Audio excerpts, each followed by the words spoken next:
일찍쓴 이야기가 바로 뭔 얘기냐면 다윗이 그 암몬 그 족속의 왕 나하스가 죽음으로 인해서 그 죽음에 대한 조문을 그렇게 보내게 되는데 다윗의 대신들을 그렇게 보내게 됩니다. 다윗의 신하들을 보내게 되면서 어떤 일이 일어나게 되냐면 순수하게 다윗이 보낸 그 다윗의 그 신복들인 그 조객이 조문을 갔던 사람들이 그렇게 참 수염이 깎이고 수염이 잘라지고 입었던 옷이 그 중동이 볼기까지 이렇게 자르고 한마디로 수치를 당했던 사건을 그렇게 다루고 있습니다. 여러분, 결혼식장을 못 가는 것에 대해서는 그렇게 미안함보다는 다음 케이스는 가지 하는 생각이 있지만 장례식장은 여러분 가급적이면 꼭 가는 것이 여러분 우리가 생활하면서 그렇게 하나의 룰이라고 생각을 하죠. 결혼식장은 못 가도 장례식장은 가봐야 되는 거죠. 그 슬픔을 당한 자들이 그 슬픔을 위로받고 또 힘을 내고 또 슬픔을 당한 자들에게 새 힘을 주기 위해서 우리는 조문을 그렇게 합니다. 결혼식장엔 봉투만 보내도 욕 그렇게 별로 안 먹죠. 아주 중요한 자리가 아니랍니다. 근데 여러분 가급적이면은 초상이 난 집에는 조문을 해서 그렇게 위로도 해주고 위로음도 그렇게 전해주고 이것이 우리가 이런 생활이 맞다라고 생각을 합니다. 오늘 다윗이 암몬 왕 나하스와의 어떤 관계로 다윗이 나하스로부터 은총을 입었는지는 성경에는 그렇게 정확하게 나와 있지 않습니다.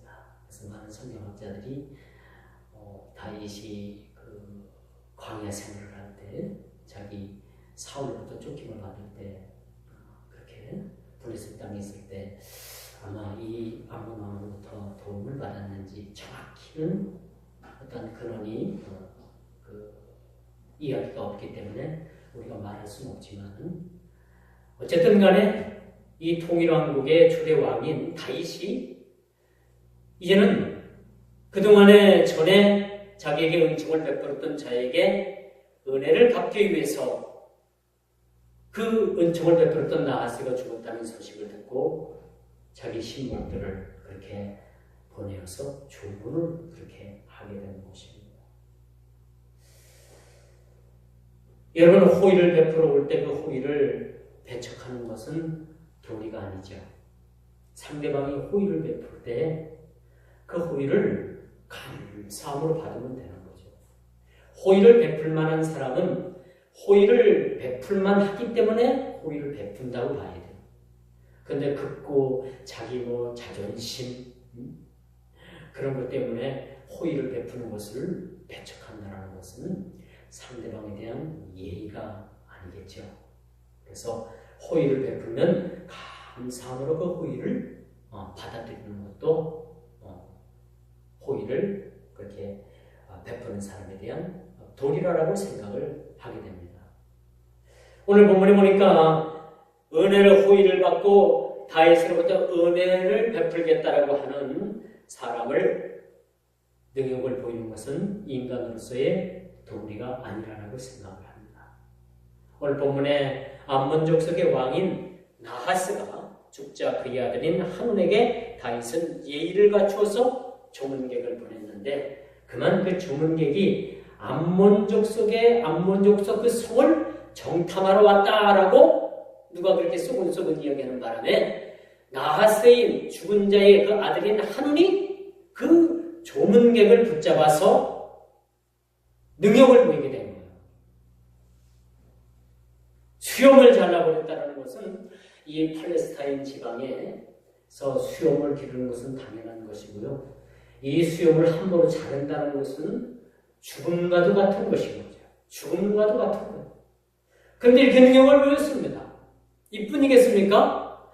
이 이스라엘 사람들은 그 옷을 그렇게 그 자루마냥 통째로 짠 옷을 그렇게 입잖아요. 그리고 미안한 얘기지만 그렇게 입은 옷 속에는 내 일을 입질 않아요. 내 속의 옷을 입질 않아요. 그 지방이 워낙 습하고 덥고 먼지가 많다 보니까 속옷을 입질 않는 거예요. 근데 오늘 본문에 보니까 이 엉덩볼기까지 그 사람들의 그 조문을 갖던 사람들의 그 의복을 잘랐다는 것은 뭐예요? 그 사람들의 수치를 다 드러내 보인 겁니다. 다윗이 그 장막에 그 괴가 들어오자 그냥 자기 체면도 불구하고 막 춤을 추다가 그 옷이 흘러내렸잖아요. 흘러내려가지고 보이지 말아야 될, 봐서는 안 될 수치를 보이고. 그래서 2층에서 그 사울의 딸인 미갈이 다윗의 아내가 그걸 이래 쳐다보면서 흉을 봤잖아요. 그 흉본 결과로 인해서 일평생 동안 그 자기 아내인 미갈의 초소를 찾지 않았어요. 여러분, 참 대단한 거죠.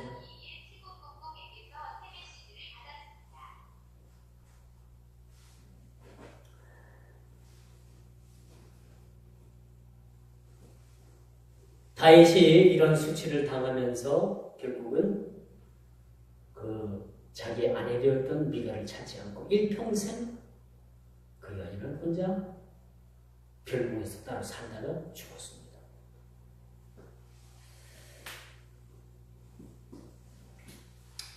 그래서 여러분, 인간관계는 좋을 때 함께 좋은 것이 좋지만은 사람이 오해를 하고 사람이 서로 적대관계를 가질 때에는 여러분 그것이 거칠 일이 되기 때문에 우리가 좋은 때나 나쁜 때나 굴줄 때나 우리는 깨어서 조심하고 또 조심할 수밖에 없죠.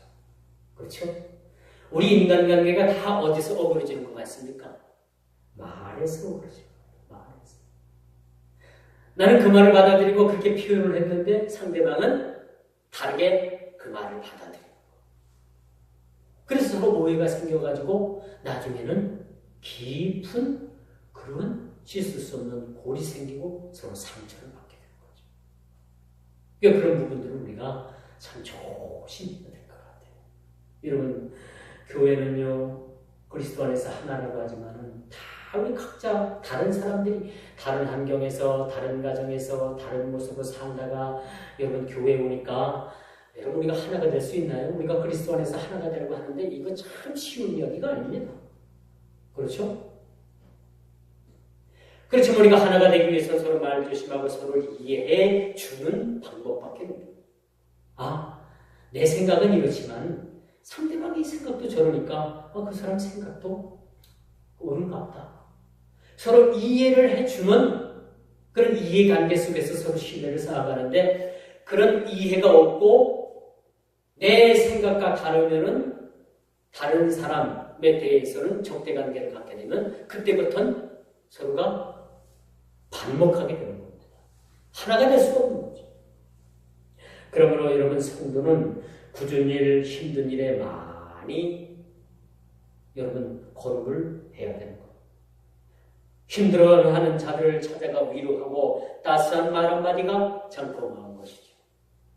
우리가 상대방에 대해서 잘못했다라고 지적하기보다는 상대방을 이해하고 상대방 편의 마음에 서서 이해한다고 한다면 절대 여러분 적대 관계를 가질 수가 없는 거죠. 정치를 잘하는 사람은요, 여러분 적을 만들지 않습니다. 여러분 살아가면서 솔직히 여러분 여러분과 서로 적대 관계를 가지고 있는 사람들이 몇 명이나 되는 것 같아요. 있죠. 있어요. 적대 관계를 가지고 계시는 분들이 분명히 있습니다.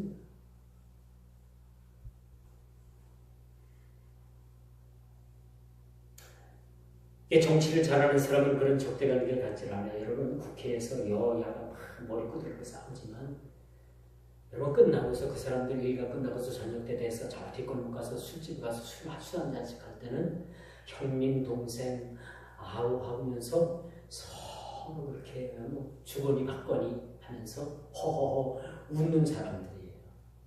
근데 국민들 앞에서 뭐 그냥 국민을 위해서 싸우는 것 같고 정치의 의의를 내면서 싸우는 것 같아도 딱 끝나고 저 뒷골목 가서 술을 한 잔씩 할 때는요, 회포를 풀 때는 여야가 따로 없어요. 저런 주거니 받거니 형님 동생 하면서 껄껄거리면서 한 잔씩 나누는 이게 정치입니다. 우리가 살아가면서 여러분 가급적이면 적을 만들지 말아요. 이 정치하는 사람들 그렇고 더더군다나 우리 그리스도인들은 마찬가지. 적을 만들어서 다 하나로 다 이렇게 끌어안는 모습들이 사실은 필요하다고 말씀드릴 수가 있죠. 자, 오늘 본문에 보니까 은총을 베풀기를 원하는 다윗이 오늘 본문에 등장을 합니다. 본문에서 참 남에게 받은 은혜를 잊지 않고 갚고자 한 이 다윗의 의리는 이런 인격에 보다 우리가 주목해 볼 필요가 있습니다. 다윗의 인격, 받은 바 은혜를 자기가 가장 어려웠을 때 그 암몬 족속인 나하스가 자기에게 어떤 은혜를 베풀었는지 모르지만 그 은혜를 받았다는 거예요. 그래서 다윗은 지금 이 자리에서 이제 나하스가 죽었음을 생각하면서 그 나하스의 아들인 한누에게 은혜를 베풀려고 조문을 보내고 또 선물도 보냈겠지. 또 두둑히 그렇게 봉투도 했겠죠. 요즘 말로 말하면 두둑하게 봉투도 좀 했을 거고.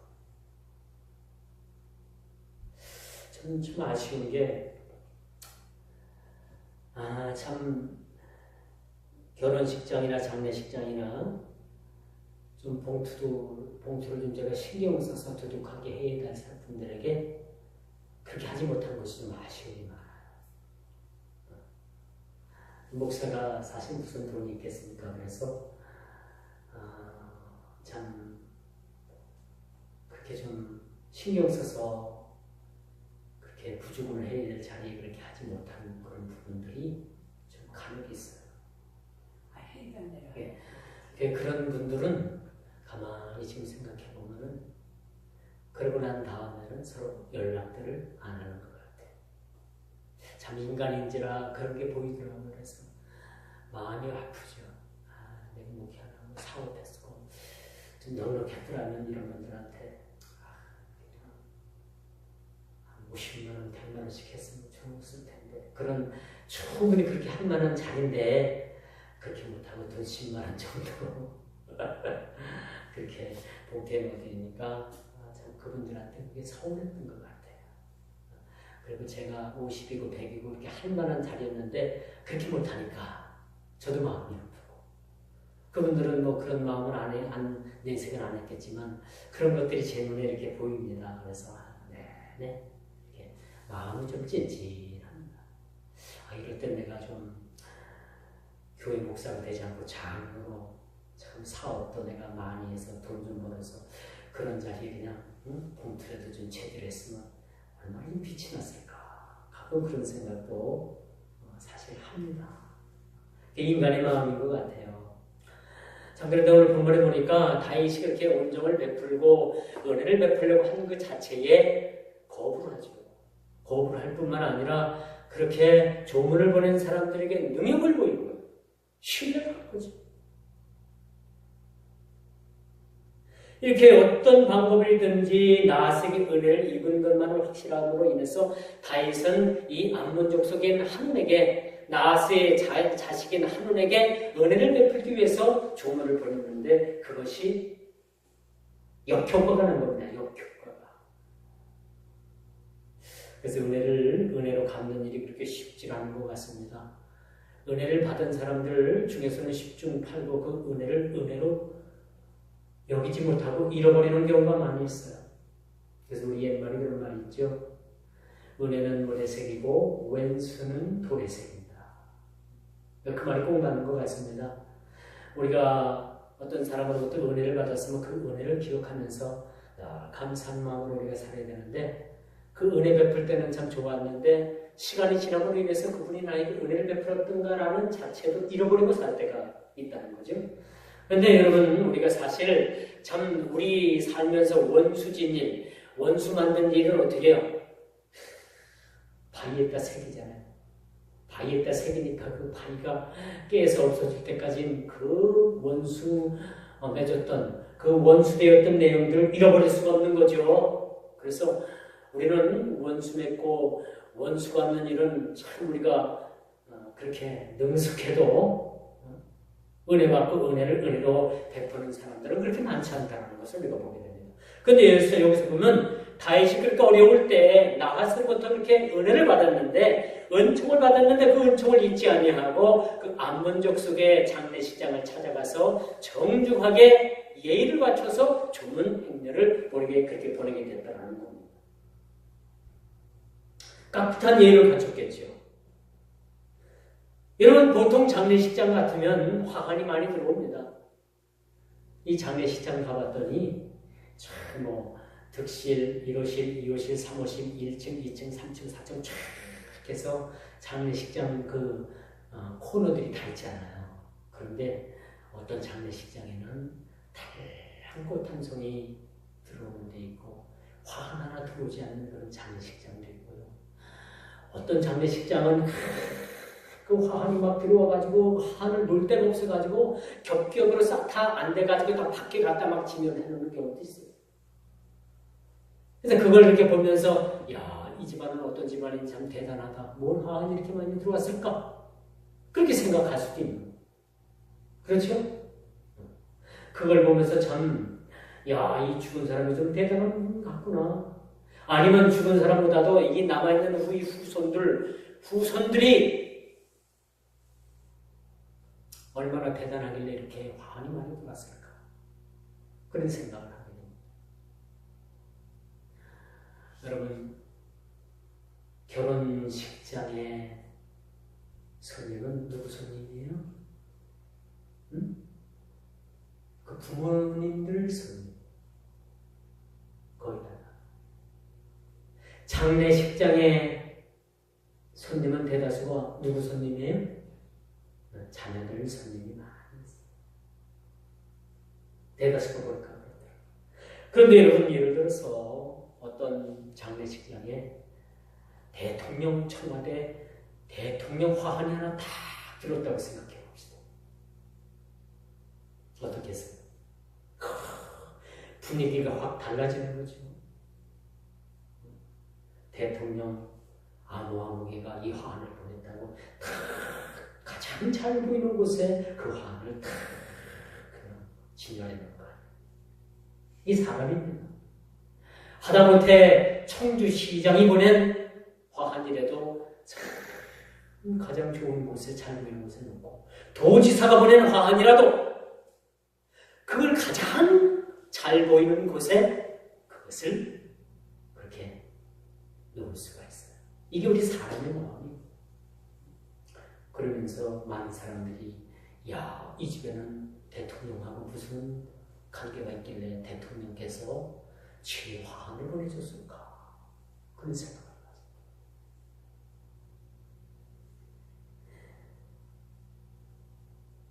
그래서 보통 장례식장에 대통령이 보낸 화환이 들어오면 분위기가 달라져요. 오늘 통일왕국의 시대를 맞이하여서 다윗이 초대 통일왕국의 왕이 되었는데 그 왕이 보낸 그 조문객들을 사실은 선대를 했어야 되는데 그들을 잡아가지고 수염을 잘라버리고 그들의 옷을 중등부리까지 잘라버려가지고 그 가려야 될 그런 수치를 갖다가 드러내게 하고 이것은 절대 전혀 아무리 원수 같은 지간이라도 이래서는 안 된다는 거죠. 근데 이 장례식장에서 이런 일들이 벌어졌다는 거예요. 전혀 생각지도 못했던 이런 일들이 큰 싸움으로 번지고 나요. 이렇게 장례식장에서 누명을 보인 이 암몬 자손들이 이 일 때문에 다윗이 화가 나서 이제 전쟁을 벌이게 되는 거죠. 좋은 의미로 좋은 객을 보내고 선물도 준비하고 이렇게 부주도 툭툭하게 보냈음에도 불구하고 이 좋은 객들을 무시했고 능멸을 그러자 이 암몬 자손이 아람이라는 군대를 끌어들여가지고 연합전선을 펴니다. 그리고 이스라엘을 대적하게 됩니다. 여기서 우리가 알 것은 한 가지 교훈을 받게 되는데 사탄 마귀는 절대 혼자서 우리를 넘어뜨리지 않습니다. 마귀들은 집단을 이루어가지고 우리 한 사람 한 사람을 넘어뜨리기 위해서 집중 공략을 합니다. 놀랍죠? 똑같은 경우라고 볼 수가 있어요. 그래서 여러분 찬송가에도 마귀들과 싸울지라, 그렇죠? 마귀들과 복수를 수가 있어요. 마귀는 여러분 이 집단으로 우리를 넘어뜨리기를 아주 좋아합니다. 그게 마귀의 또 전략이기도 합니다.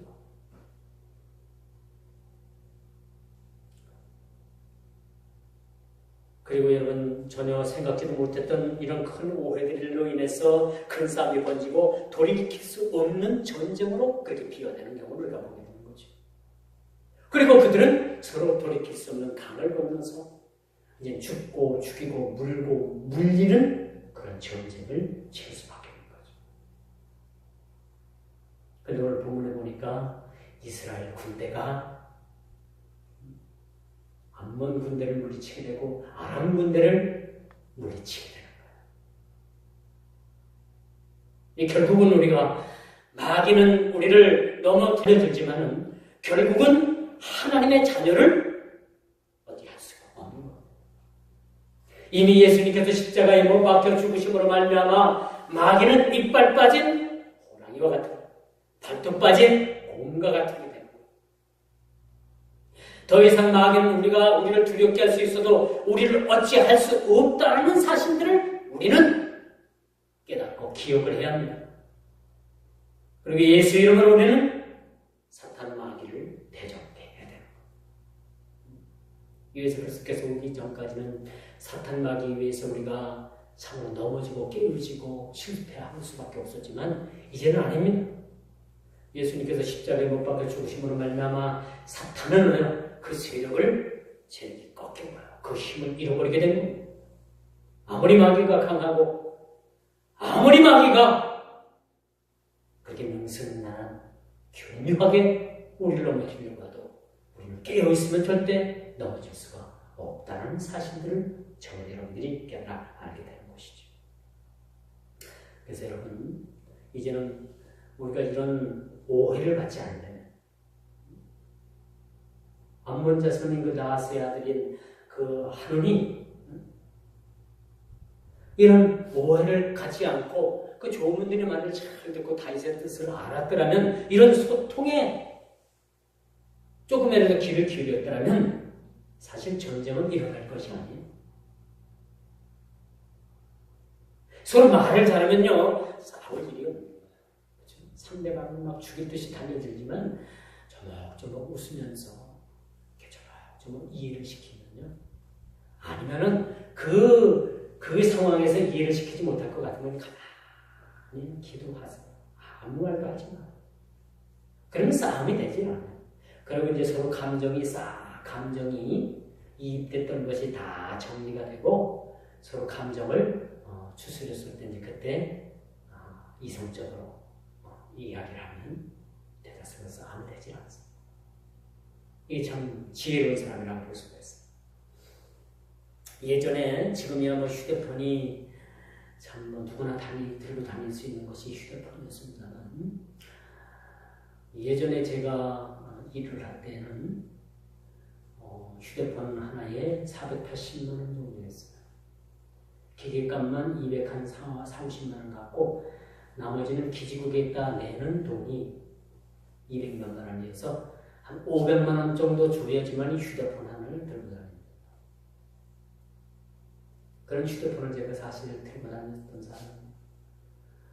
근데 이 휴대폰이 쓰다 보면 막 혼선이 돼가지고 저쪽 사람 말이 막 이쪽으로 들려오고 이쪽 사람 말이 막 저쪽으로 들려오고 막 나중에 짜증나서 통화 안 되고 막 소리 욕을 하면 막 그것 때문에 막 욕하고 싸웁니다. 모토로라고 미국 제품인데 그 휴대폰이 이렇게 비쌌어요. 그걸 누가 사줬느냐는 제 막내 동생이 그걸 사줬어요. 사업하는데 그 휴대폰 선물한다고 동생이 사줘서 제가 썼습니다. 그 시기가 지나고 나니까 삼성에서 애니콜이라는 전화를 만들었어요. 휴대폰. 여러분 아실지 모르겠어요. 대한성씨가 나와가지고 누가 옆으로 툭 치고 하는데도 휴대폰이 통화하다가 뚝 땅바닥에 떨어졌는데도 아무 이상 없고 또 이렇게 통화를 하는 애니콜 광고하는 것을 볼 수 있었어요. 그런 애니콜 시대가 등장을 했고 그러면서 LG에서는 화통이라는 전화 휴대폰을 만들었는데 이게 저가폰으로다 이것이 만들어져가지고 많이 팔렸는데 이것을 쓴 사람들이 뭘 얘기를 하냐면 도대체 이 화통이라는 전화는 불통이라는 거예요. 잘 터지지도 않고 걸리지도 않고 받는 것도 잘 받아지지도 않고 그래서 이 화통이라고 나온 이 전화기가 LG에서 나온 전화기가 그들에게는 불통이라는 이름으로 불려졌던 적이 있습니다. 말 그대로 LG폰은 통화가 불통인 일이 많아서 쓰는 이들로 하여금 불통이라는 단말기가 되어버렸고 상값에 구입한 고객들에게 화통은 불통이라는 신화를 그렇게 만들었던 적이 있습니다. 이 휴대폰도 좀 가격이 좋은 녀석은 좀 쓰기가 괜찮았고 가격이 싼 녀석은 그나마 휴대폰이 잘 터지지 않았습니다. 그런 시대가 지내고 한참 후가 되니까 지금은 뭐야? 스마트폰 안 들고 다니는 사람들이 없겠죠. 지금 폰이 훨씬 더 발달을 했어요. 옛날에 비해. 여러분 요즘 휴대폰이 통화가 잘 안 되는 휴대폰이 있겠습니까? 거의 없습니다. 이동통신 3사에서 뭐 품질 하나는 대한민국 어딜 가도 통화하는데 지장이 없도록 만들어놨어요. 그런데 여러분 우리가 이렇게 인간관계에 있어서 소통이 되지 않으면 오늘과 같은 이러한 끔찍한 사건이 일어날 수밖에 없다는 거예요. 나하스의 아들인 이 한운이 다윗이 보낸 이 조문객들의 뜻을 잘 이해를 했다면 전쟁이라는 것을 겪지 않게 된다는 거죠. 이렇게 오해를 한 나하스의 아들 한운은 사실 소통하는 사람이 아니었다는 거죠. 소통할 줄 아는 사람이었으면 그가 전쟁을 그렇게 맞이할 수가 없는 그러한 인물이었겠죠. 말 그대로 다윗의 후위를 배은망덕으로 갚았던 사람임을 우리가 보게 되는 것입니다. 이렇게 이 사건은 서로의 불신의 벽을 넘어서서 전쟁에 이르기까지 합니다. 그래서 암몬은 아람 나라 군대를 끌어들여 연합전선을 이루게 되었고 다윗 왕국을 대적하게 되는데 그는 다윗 왕국을 대적할 수가 없었죠. 다윗 왕국이 이겨버린 겁니다. 그 전쟁에서.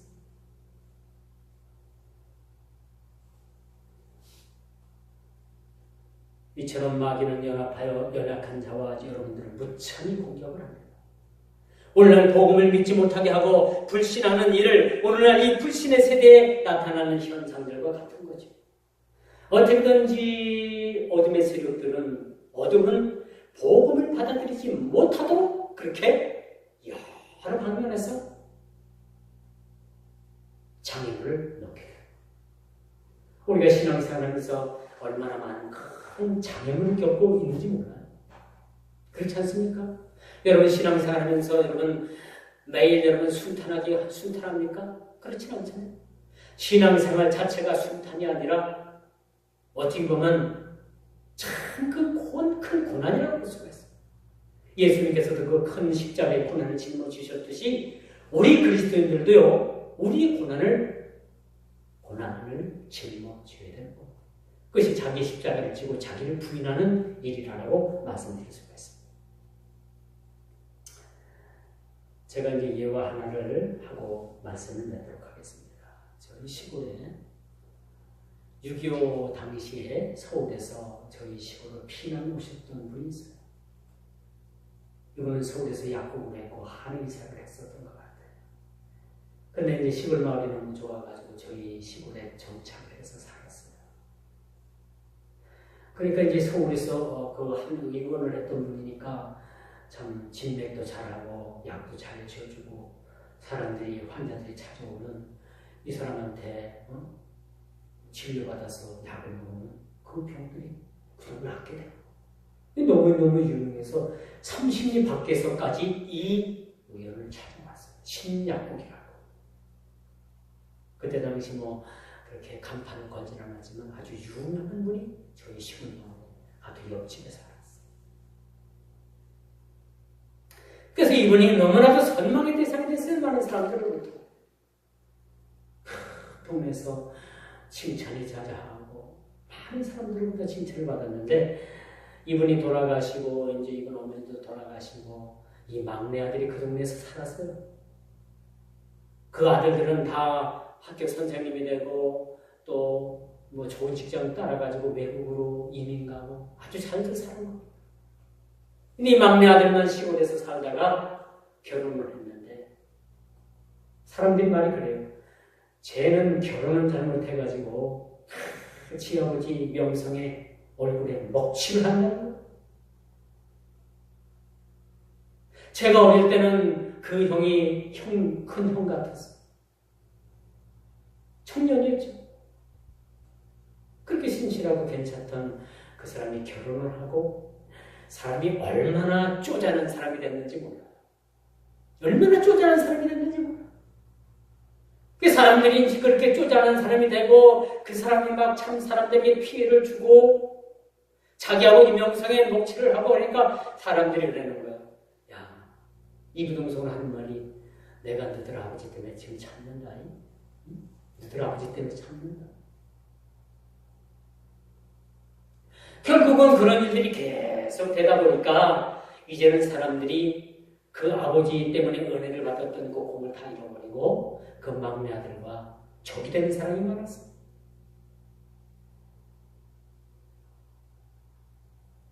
적이 되는 사람이 많고 싸움질은 뭐 보통 일을 하는 거, 보통 일을 하는 일은 뭐 보통 일이고 서로 원수를 대고 사는 그런 이웃들이 많이 생깁니다. 그러면서 사람들이 쟤는 결혼하기 전까지 괜찮은데 결혼하고부터 제가 저렇게 됐다. 결혼 잘못했다.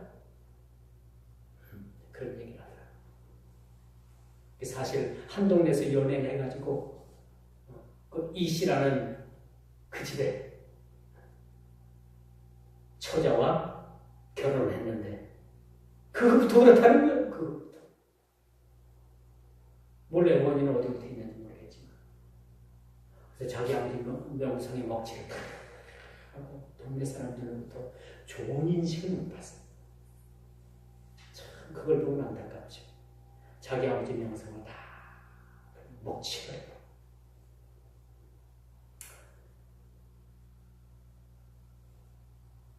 여러분이 지금 참으로 인간이 처음처럼 끝까지 그 마음을 가지고 간다는 것은 쉽지 않아 보입니다. 저도 그렇고 여러분들도 마찬가지겠죠. 여러분들이 한 가지 부탁하는 이제 우리가 모든 초심으로 돌아가서 우리 초심을 잃지 않고 처음처럼 여러분들이 예수님을 처음 만나서 그 기쁨을 어찌할까 그렇게 감격하면서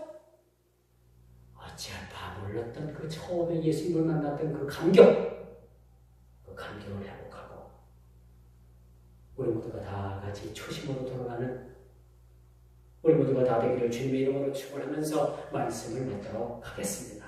기도합니다.